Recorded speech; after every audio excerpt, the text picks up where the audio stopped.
Now let's move on to the state of Uttar Pradesh. It really is often called the deciding state in any election. It has got 80 out of 543 seats, almost twice as big as the second biggest state. Here it is. The forecast says BJP 40 out of 80, and we've got a huge sample of over 7,000 in this state. The BSP 15, second largest. The Samajwadi Party suffering a major setback, down 10 seats to 13. The Congress and Ajit Singh's party 12, down 14 since last time. So 40 out of 80, and this survey was done right across the state, and as I said, a sample size of 7,000, a little more, 7,200 odd. Again, all available on our website. What about the votes? How did we get to these figures? It's a very difficult state to convert votes into seats. So we found the BJP 32%, that's up 14% since the last election. The BSP 23%, down 4% since last time. Congress and Ajit Singh 17, down 4, and the Samajwadi Party 17, down 6. Now, historically, if you look at the last few elections, the Samajwadi Party tends to get more seats per vote, and the BSP tends to get less seats per vote. That's an indication of the concentration of their popularity or their power. Shekhar, 40 out of 80. Tempting for Mr. Modi to stand from this state and show that he can break a regional, no longer a regional leader, to actually prove it. Well, I know you'd like to believe it, but I'm not quite sure that he lays such faith by your election predictions. I think he'll be very careful. You mean he'll be disappointed with 40? I don't think he'll trust you as his strategic or electoral strategy advisor. I think he'll be very careful. I hope no party trusts us. Good point, yes. So I think if he wants to contest in UP for political reasons, to make the point that he is now a mainstream national leader, so he is going to the Hindi heartland, then he will do it nevertheless. Because I'm sure his own polls are showing him better numbers than these, right? But it's a call that he has to make, because then he runs into Aam Aadmi Party. He has to face a different kind of noise. He runs into the challenge of minority vote, Samajwadi Party, BSP. It's quite possible that some of the others may combine against him, because Narendra Modi is the most polarizing figure in our politics today. And I think he's more aware of it than anybody else. Tell me, Dorab, in terms of your votes to seats conversion, how confident are you in Uttar Pradesh in terms of, forget the poll numbers, the vote percentage is fine, that comes out of the survey, but the conversion in a four-party system, where all are pretty strong? Historically you see that whenever a party crosses 30, that, as you rightly said, that the BSP's inability to convert votes to seats in relation to SP is known, is been repeated again and again, 4 elections running. If you need to be at least 14 or 15% ahead of the next party to get that 50. Whenever there is a 50 mark, you're way ahead of the number 2. So far, it's not way ahead of the number 2, though it's actually good thing for the BJP is that it's way ahead of SP, which has a good conversion ratio, though not so far ahead of the BSP, which is a poor conversion ratio. But this 32 has to go to 35, 36, and the others, and the SP not go up, because the SP converts votes into seats much better. The SP's vote is concentrated. I would say two health warnings at this point. The BJP's own internal assessment pegs them at winning about 35 seats. Secondly, a lot of the UP voting, particularly by minorities, tends to be highly strategic. And I think as the candidates get declared, you will probably have quite a bit of churning at the constituency level. What surprises me in terms of the vote shares here, although I'm sure Dorab has a rational explanation for it, and I don't doubt the veracity of your survey. But essentially you have a 14% decline for the 3 other parties and a 14% increase. It's almost as if the SP, the person who's leaving the SP is going straight to the BJP, and same with the person leaving the Congress and the BSP. So I would imagine, given Muzaffarnagar, given the Congress's performance at the center, that you would have some shifting vote, for example, from the SP to BSP. Don't forget, it'll be in most seats or in many seats actually a 5-cornered contest. where the AAP in cities, Kanpur, Lucknow, etc., will probably, be good for 8 to 10%, perhaps even more. So I think that the final result will be probably quite complicated. Yeah. But as of now, I think it's quite a dramatic result. In about 3 weeks from now, we will be doing another poll. So the surveys will take place over the next 3 weeks, and that will see any trend. There's one interesting point which I want to follow up from what you said. If we can get up the graphic on how the Muslims are voting, and then I'll go to Sharad Pradhan, who's in Lucknow. Let's see how the Muslims are voting according to our survey in Uttar Pradesh.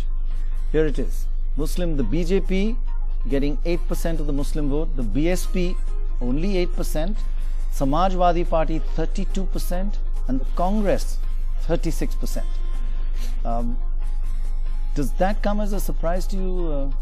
Let me get Sharad Pradhan in. Sharad Pradhan, thanks very much for joining us. We're basically seeing in this very large survey of UP, you saw the results of the overall vote and seat forecast, but in terms of the Muslim vote, which Siddharth was talking about, how is it shifting? It's basically seems to be divided between Congress and SP, and the BSP is just not picking it up. That's rather strange. The ground reality is that although there is one reason for the Muslims to be not very comfortable with BSP, considering its background, that it has aligned with the BJP 3 times, yet because Muslims are disillusioned with Mulayam, and because they don't see much hope in the Congress riding on to power at the center, there is a very strong possibility of the Muslim vote drifting in a higher number than what is being projected towards the BSP. Because they still see BSP as, wherever they'll see BSP as a strong contender against the BJP, they will definitely go for BSP. So as Siddharth was saying, sort of tactical voting. Tactical voting, exactly. And even this 8% of the Muslims drifting towards BJP sounds a little on the higher side. Yes, it's a fact that there is a small section of the Muslims who are inclined for BJP, despite all the Gujarat riots and whatever. So, but that's a very small number. Take one more election. Muslims are looking up are watching Modi and what they say. I've travelled across the state, in particular, and they say that if yes, go ahead. I think we'll just come back to you.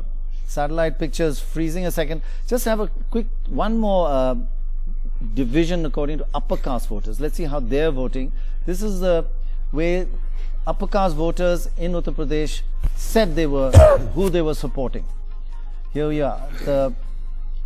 Only 5% for the Samajwadi Party, 10% for the BSP, 15% for the Congress, and a huge 66% for the BJP.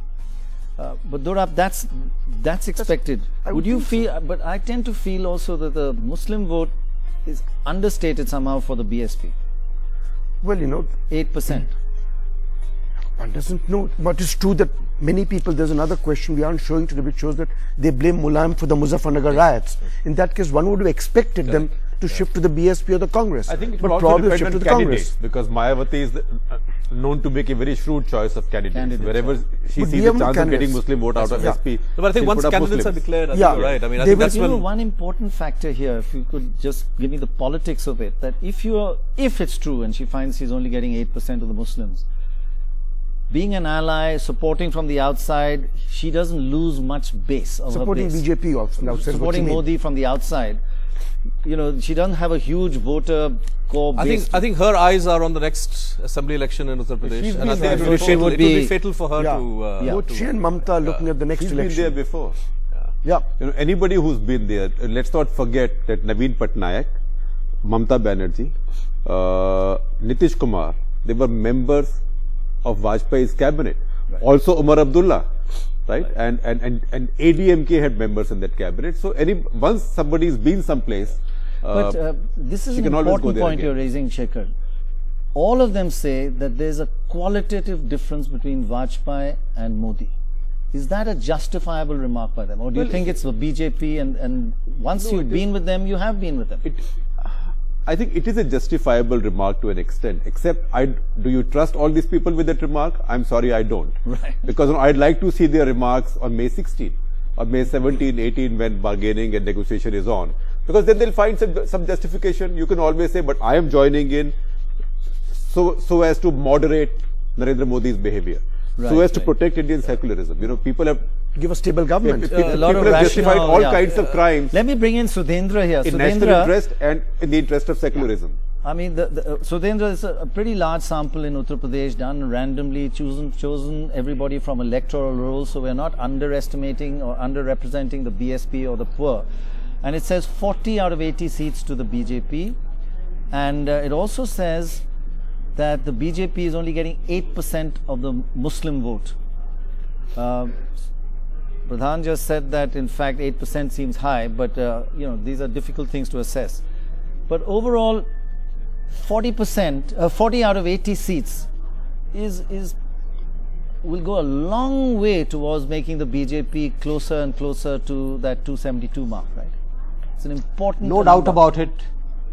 Yeah, no doubt about it. It marks a jump from 10 seats in 2009 to 40. It's a spectacular performance by the BJP, and which will propel the party to a winning position at the center.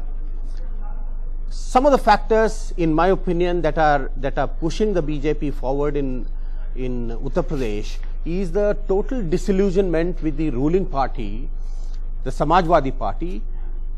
It's one of the worst governed states in the country today. It has not only disillusioned Muslims, but also a section of the Yadav votes in Uttar Pradesh. Right. Apart from this, in western Uttar Pradesh, two upper caste parties, Gujars and Jats, which normally didn't vote together, they have come together, due to certain circumstances, arising out of Muzaffarnagar riots. Right. But apart from this, I think there is a very clear appeal of Modi in Uttar Pradesh. Unlike Madhya Pradesh or Rajasthan, where there are regional leaders who are the pillars of the party, right, it's not so in Uttar Pradesh. So if the BJP is going to get anywhere close to 40, a major contribution is certainly that of Narendra Modi. Right. One question we did ask everybody, and the answer tends to support what you said. Most people said it's not Akhilesh running this state, it's his uncles that are actually acting as chief ministers. Sharad Pradhan, just coming back to, sorry, we lost you for a moment. Sudhendra says that this disillusionment with the ruling government in Uttar Pradesh is a major factor for the switch away, and I guess they haven't gone to the Congress and the BSP hasn't recovered yet. But I think what everybody is questioning is, okay, you leave the Samajwadi Party, do you go to the BSP or do you go to the BJP? That is that's a dilemma that the voters are facing. Well, as far that is where polarization will be in favor of Modi. There is a very strong. I fully agree with what Sudhin Kulkarni mentioned just now, that there is total disillusionment of the people, common masses, with the Mulayam. I call it Mulayam government. It is more than the uncles. It is the father who is doing the backseat driving. Well, the vote is drifting more towards BJP for two reasons. One is that Modi has been, it is actually not BJP, it is Modi. It is totally Modi centric. You ask anybody on the streets, they say they are voting for Modi, they don't talk about BJP.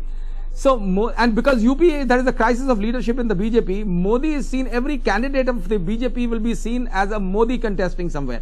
And Modi, because he has been conducting his rallies in a fashion where he has been able to project himself as a balanced, moderate BJP leader, he avoids, he systematically makes it a point not to make any mention of any controversial issues, whether it is Ayodhya, Varanasi or Mathura or anything. As a matter of fact, in Agra, when these two chaps accused of the rioting in Muzaffarnagar were brought there for felicitation, Modi stayed back at the airport and came in late because he was waiting. I was told by a cop there that he came in late. So he said that he is staying there. He wants these people to be out of the scene.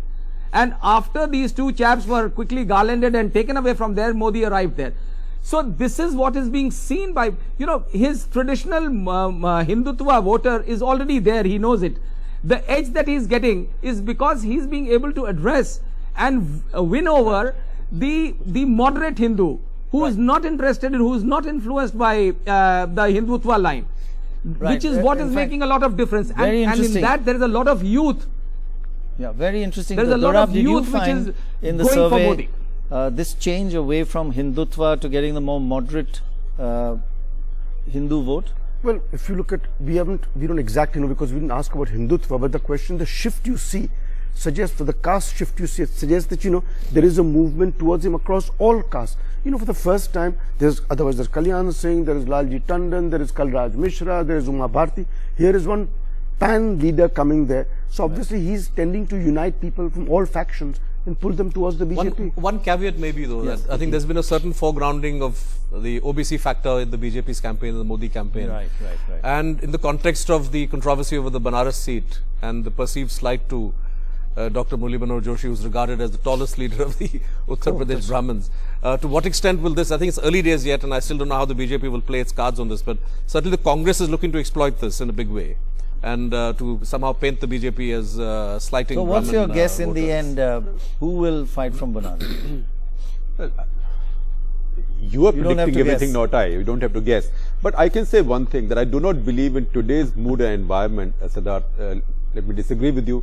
I do not believe that Brahmins of UP will punish the BJP for denying the seat. No, I'm saying that's something the Congress is trying to exploit. Yeah, I think Congress can try and exploit other things like, like Modi's politics, right? That should work well with at least some of Congress party's targeted voters. Yeah. But to expect that Brahmins of UP will dump Modi. It's probably just an inner party. I don't think it will happen, but I'm saying that you see in the papers and in interactions with leaders, Dr. Joshi, a concerted effort to try to promote that. But Dr. Joshi is no Vajpayee, and frankly, nobody sees him as a great Brahmin leader. He's also highly unpopular among BJP workers in Banaras. That is true. But also you need Mr. Modi to pull the coattails.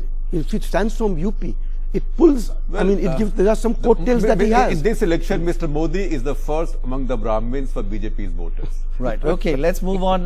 Sharad Pradhan, thank you very much for joining us. Excellent insights there, and we'll be meeting you again on the campaign trail and picking your brains. Thanks very much for joining us.